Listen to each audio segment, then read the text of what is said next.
Nyame 500 years ye wo asase so die ye nim se beba beto yen yo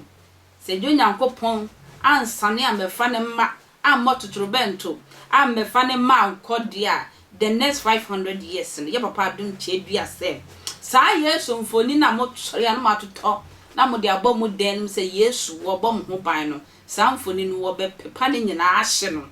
ayira ne nyina wo internet so na se sia no wono papa Adom chedua wono Yesu Kristo asoma no se sa mfoni no wo meyi free ho ne ye replace wono nanim e wo sa mfoni so na te se wakoye the savior e wo se sia wie ye mremu wa ba asase so a Yesu Kristo bia eni bebia wono na ye Jesus asesia ya soma no se wo mra asase so enti sa mfoni na ya abrofo no acting ye no a wo mode sa actor ne to so na ye nyina ye nim se Yesu no papa Adom chedua asesia se Yesu no woni hobi ono na wo ba be replace sa efoni na asesia wo ma ebobo boden ne be ye papa Adom chedua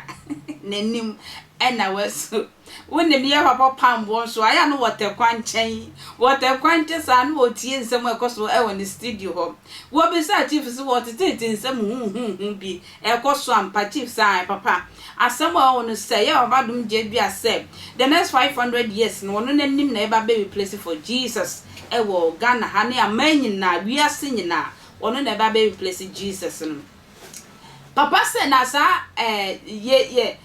obetimi esinibu akase ye ni Nyankopon papa bia wo ho a Nyankopon ni papa bia ni ho wo bedi sa adwuma ya papa yi pese wodi se Nyankopon afra wo pa nim Nyankopon se Yesu Kristo eye den ya obeba wo nanu onyama be fa ne ma na se na twenefo e na Yesu Kristo kra anaso kinkan Bible na yesi okwasea ne kase se bi Nyankopon ye den woni ho Yesu nti se papa na timi abegina ho akasa de wonye sure se papa no nyame na afre ne na impo no papa na nim no eye ni sa ni pakro no na nim na se de ye de ba be place Jesus ese kokuo nim ana sebe ana se ese krama bi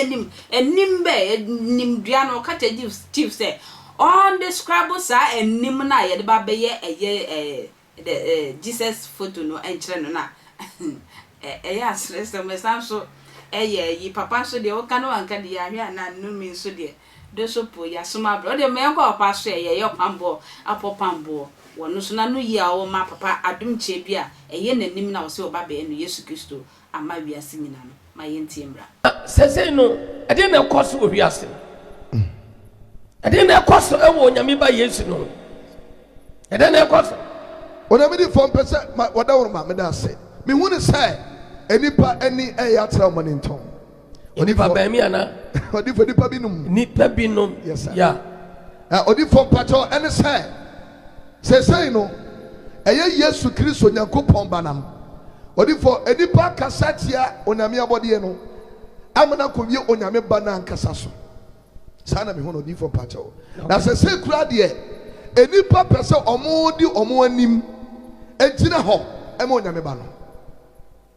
enipa yes father pese omodi wo omo anim yes father ejina wo mo onyame ba yes father enipa ebini tua ne to yes father ya onne yes father na odonso yes father ya otwitwi ni se yes father dware ansa na ne ho afi yes father odi nanim betutu onyame ba ho yes father fasanse hunu ko no obi no betima kasa asem odi from pacho e asem abapa me se obi ani hono mu a na dwene we ye atwuma ya obekasa asem no se gina so sai Onyankopon sofo there's nobody yes sir enti dia wo kan jaka menka bi ojai it does me nya sure se besi sa na entimi nso nsi se nipa betima bie na no akase odi nanim eye Yesu ani odi from pacho ya ponche na so oyoyo odi from pacho madama em so oyibia na kade be pacho waka oyo hina na so president odi from pacho oyo sofo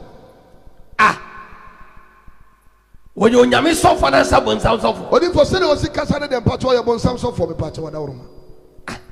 ya video be pacho ye video sofo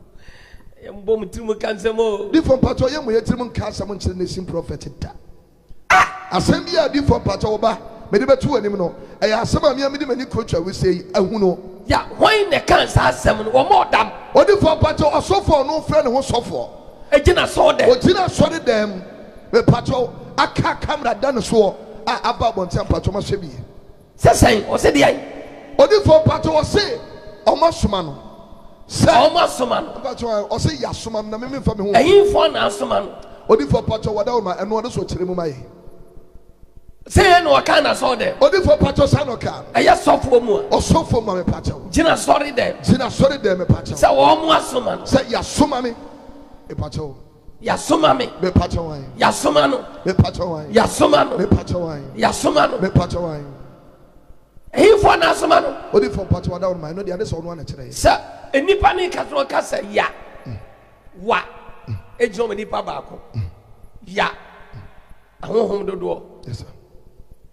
wa soma me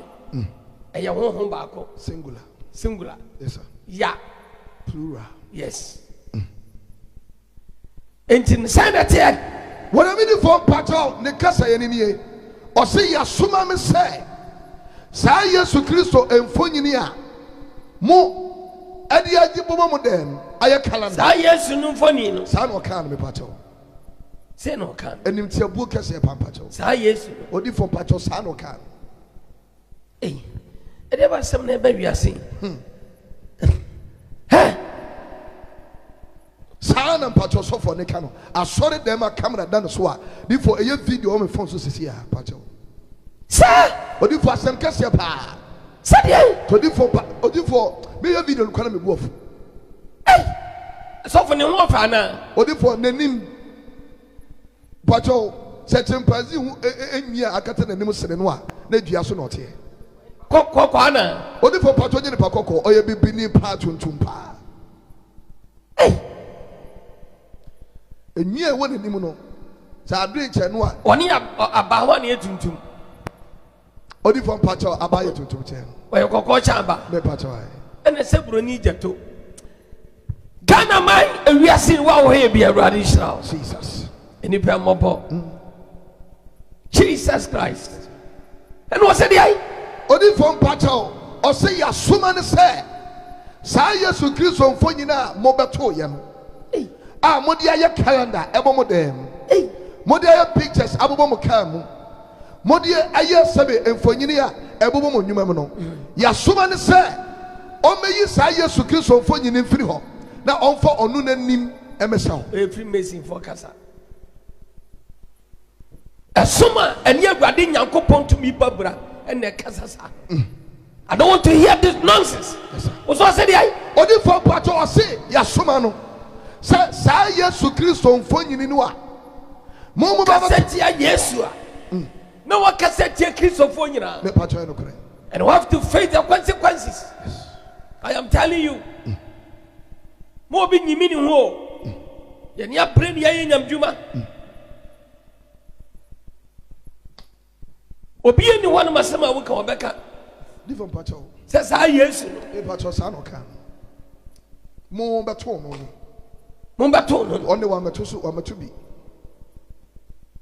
hey master and na odi for pato me study ade wo video ni mo say o kasa no ho se nsorema no animu sesa se de wo si kasa efa Yesu ho no nsorema no animu sesa na wa ka bibi ti se de o de kanfo Yesu no yes sa no ye no na nsorema no ni age bo mo nsem eti oya no de kasa da be fam odi for pato ene se ya suma ne se Yesu Kristo mfo nyine no for the next 500 years hey omra me yimfiri wiase na onfo onu na nimu no enti se obeye fi wiase anu odi for pato na djuma no edi onu na nimu aba wiase pato for the next 500 years me kra me gino mba dia me chi na obi na nimu otan enti sasofo no wa se kwaku a yes sir onya sa asam ne ka devo na nimu de nya fekura na nimu nya fekura asam kesi apa se de motie abusien sem pa o abawi asana no abusien sem de mo tibi yes sir na mo ka bi so abusi sam ka de mo ka bi so bosafo father mo ka bi o awre hope was on back to your busun sam ka e ti wade ensam ka ensama ensa ne pata Miss Rose say o de comment be ba ya ye pese ye hu say nsem ye kosui wa dwen kire etise fa comment man na subscribe Attention TV na Attention TV say we inspire you more ye de ne ye ene bro ekwe ntwa akra